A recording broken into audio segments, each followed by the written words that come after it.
Namaste everyone. Hi, this is Dinkar and I welcome to all of you in another episode of Veritas.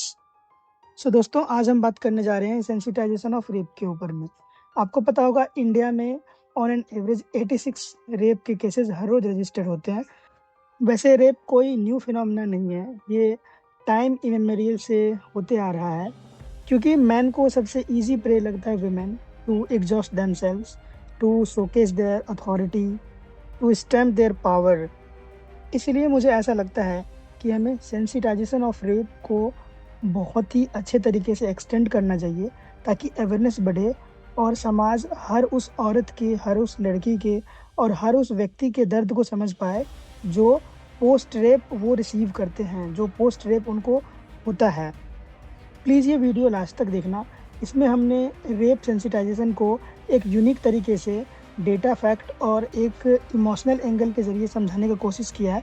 आप इसको last तक देखो और share करो सारे मेन के साथ, सारे वुमेन के साथ, ताकि हर कोई रेप सेंसिटाइजेशन को अच्छे तरीके से कॉम्प्रिहेंड कर पाए।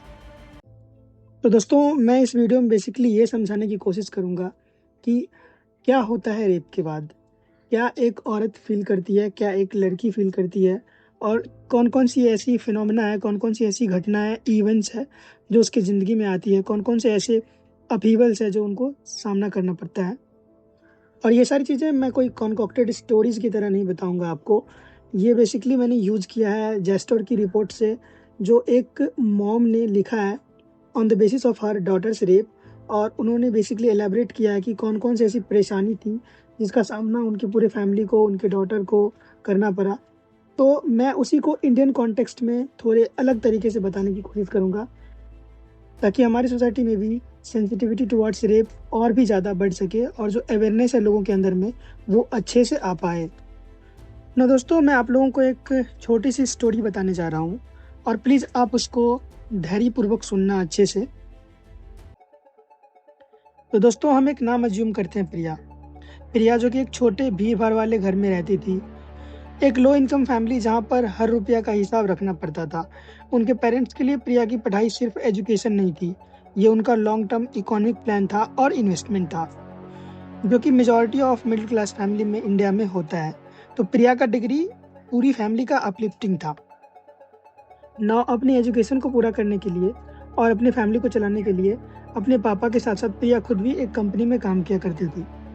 सब बढ़िया चल रहा था, फिर एक दिन ऐसा आता है that she became the victim of the worst kind of violence that we call rape.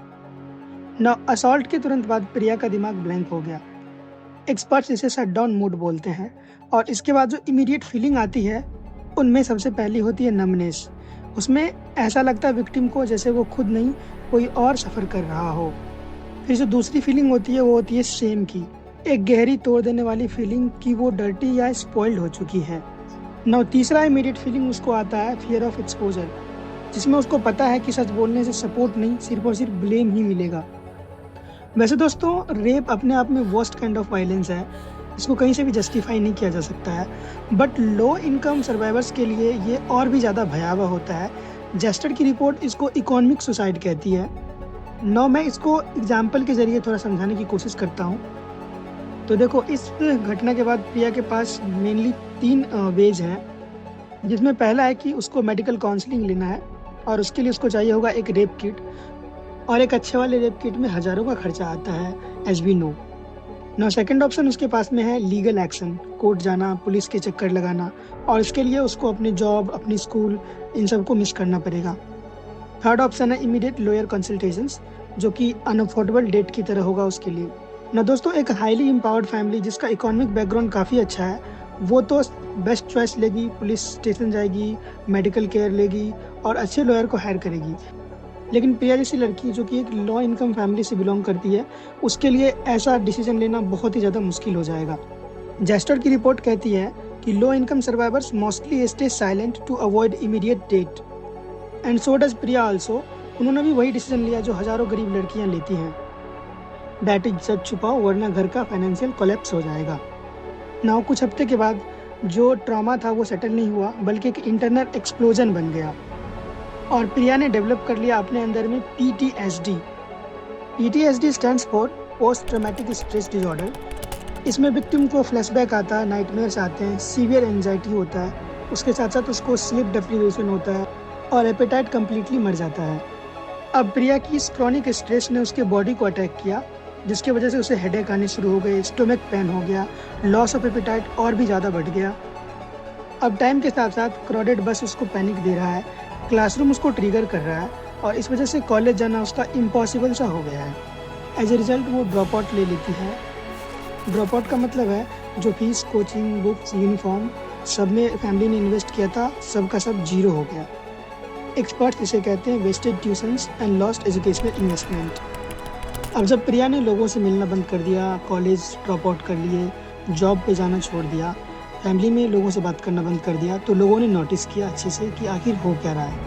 अब फैमिली ने बहुत ही जद्दोजहद के बाद पता कर लिया कि आखिर सच में हुआ क्या है उसकी बेटी के साथ। तो घर वालों ने इमीडिएट एक्शन लिया। उसमें सबसे पहले उन्होंने प्रिया को एक अच्छे हॉस्पिटल में मेडिकल केयर के लिए भेजा, फिर ठीक ठाक लॉयर हायर करे, पुलिस स्टेशन में एफआईआर दर्ज करवाया और अब प्रिया की पूरी फैमिली उसके साथ इस बैटल में उसके साथ खड़ी है। पर जिस चीज़ का डर था वो तो अब शुरू होता है, the secondary violence with Priya. Society में लोग फंसाने बनाने लग गए, ब्लेम अटैकर को नहीं प्रिया को दे दिया गया।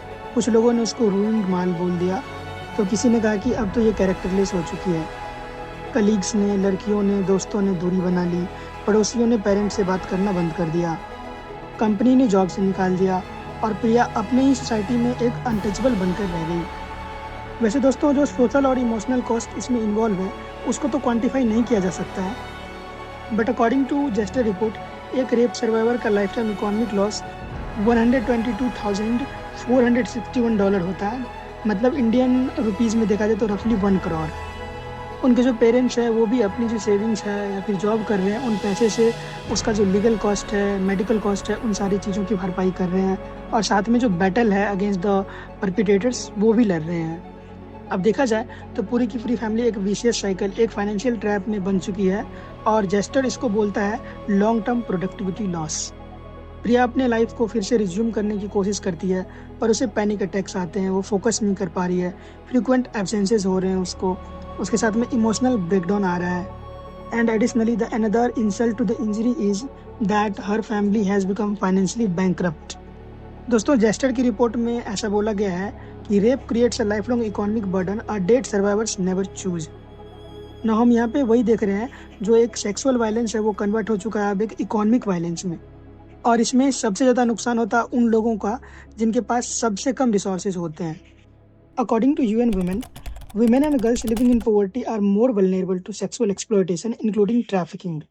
और इसके पीछे जो प्राइम रीजन है वो ये है कि जो पुअर सर्वाइवर्स होते हैं वो कई बार तो FIR ही नहीं करते हैं, उसके बाद उनका फॉरेंसिक एग्जामिनेशन ठीक से नहीं होता है, इमरजेंसी केयर नहीं उसको मिलता अच्छे से, काउंसलिंग नहीं होती उनकी ठीक से, लीगल हेल्प नहीं मिलता है उनको अच्छे से। और दोस्तों, अगर कुछ लड़कियां लीगल बैटल लड़ती भी है तो उसके साथ में क्या होता है आपको पता ही है, जो हमारे देश का जस्टिस सिस्टम है वो कितना ही एफिशिएंट है वो आपको पता ही है। जो जजेस हैं वो खुद ही बहुत सारे डेरोगेटरी रिमार्क्स करते हैं, वो खुद ही मिसोजिनिस्टिक है। तो सोसाइटी में एक ओवरऑल रिवोल्यूशन की ज़रूरत है।